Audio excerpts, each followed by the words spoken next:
Eu me recordo de uma conversa, ministro Gilmar, com Vossa Excelência, assim que, para ser indicado para o Supremo. Vossa Excelência apontou que para ser ministro do Supremo é preciso ter coragem. E me lembro do que lhe respondi à ocasião. Não tenho medo da morte, quanto mais de ser ministro de um tribunal. Não tenho medo de combater o crime, aplicando a lei. Olha o que aconteceu no STF. O ministro André Mendonça deu uma lapada, esculhambou cara a cara o Gilmar Mendes. Fica nesse vídeo até o final para você apreciar que lapada bem dada foi essa. Então, hoje ele com certeza vai ter pesadelo com o ministro André Mendonça, esse juiz sério, um juiz que dá gosto você parar horas para poder ouvi-lo. Que homem inteligente. Sem mais delongas, deixa o seu like, se inscreve aqui no canal e também deixa o seu comentário e vamos ao vídeo completo agora. A Vossa Excelência, o ministro Dias Toffoli, não sei se nos acompanha, mas de qualquer forma ele não julga nesse caso. Ministro Luiz Fux, minha saudação a Vossa Excelência, também ministro Cássio, doutora Cláudia Marques, subprocuradora-geral da República, advogados, advogadas e todos que nos acompanham. De antemão peço escusas pela minha voz e eventualmente que no curso da minha fala eu vou tossir aqui em função de uma gripe, mas essencial um complemento de voto que farei a juntada posteriormente. Primeiro, dizer que nós não estamos aqui a julgar Lava Jato. Não vou avaliar Lava Jato, não é o objeto do julgamento. Nós estamos aqui a julgar a maior fraude financeira da história do nosso país, e se não a maior, certamente uma das maiores do mundo, da história. E essa fraude tem algumas peculiaridades. Não é simplesmente um crime do colarinho branco. É mais do que isso. Não são simplesmente atores num gabinete na Faria Lima, nos palácios, que praticaram fraudes e crimes de corrupção, de lavagem de dinheiro, de prejuízos ao sistema financeiro nacional,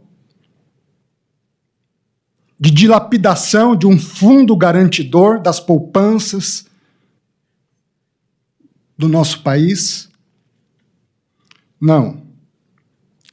Aqui há contornos de máfia. Há contornos de crime organizado mafioso,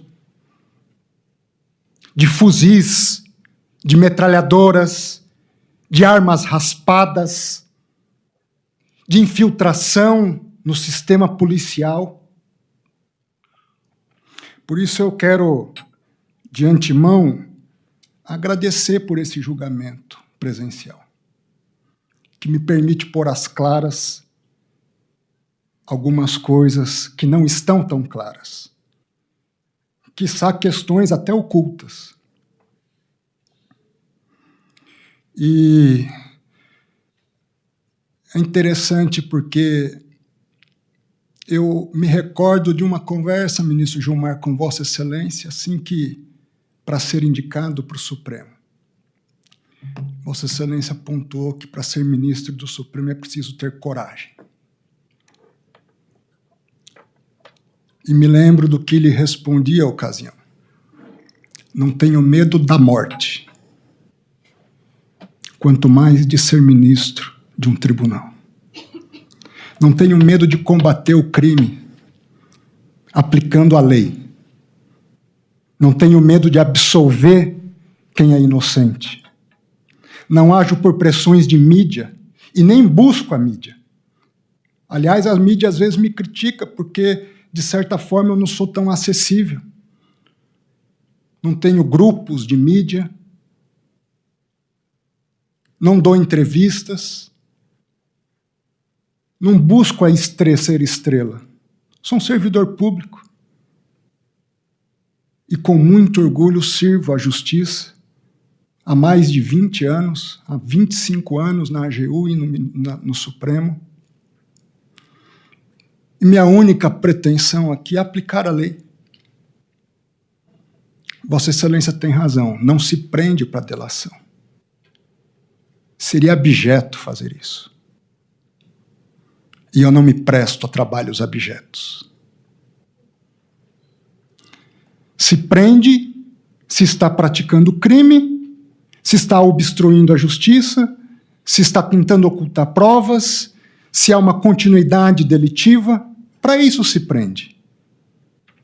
Eu levei 4 anos no Supremo para decretar a primeira prisão. Não tenho prazer em prisão.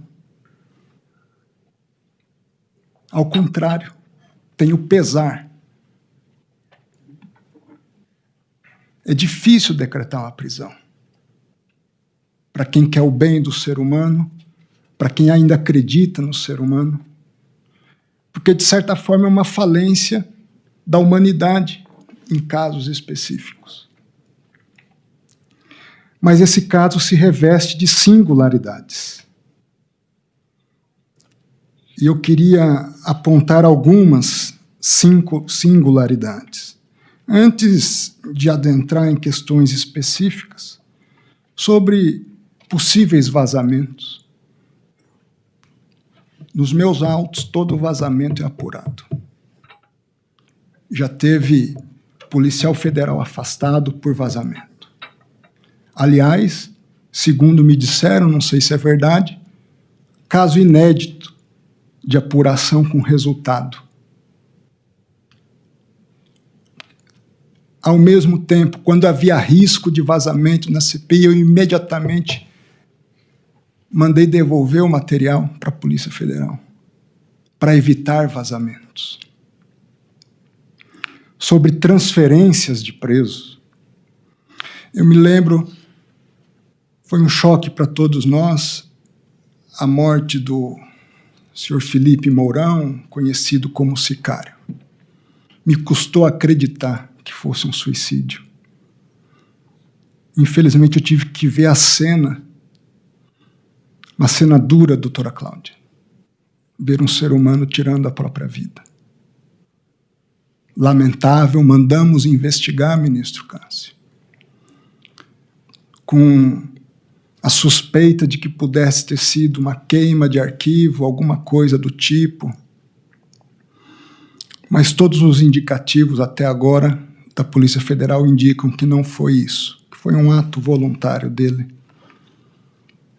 As razões nós não sabemos ao certo, mas não há um elemento de instigação que tenha sido verificado para a prática de um ato atentatório contra a própria vida. Naquele momento, a Polícia Federal, muito preocupada, entra em contato com o meu gabinete, comigo. Como nós não sabíamos, o que se sabia, ministro Cássio, é que havia envolvimento de um crime organizado pesado, uma turma com sicário, com policiais federais infiltrados na organização criminosa, com um grupo de hackers, ainda todos desconhecidos. Era com o risco da integridade física de Daniel Vorkana.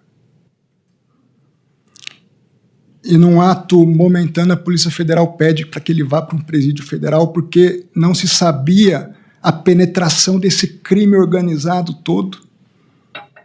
Às vezes é uma comida envenenada, às vezes é uma água, e se apaga uma pessoa ou se apaga um arquivo.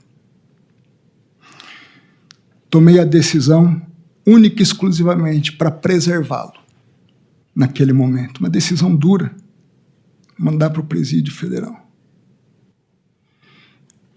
Tomo a decisão, chamo os advogados e digo o seguinte para os advogados. Diante do quadro atual, se os senhores têm segurança da integridade física do cliente dos senhores, em um outro local eu transfiro. Os próprios advogados, nós não temos também, ministro.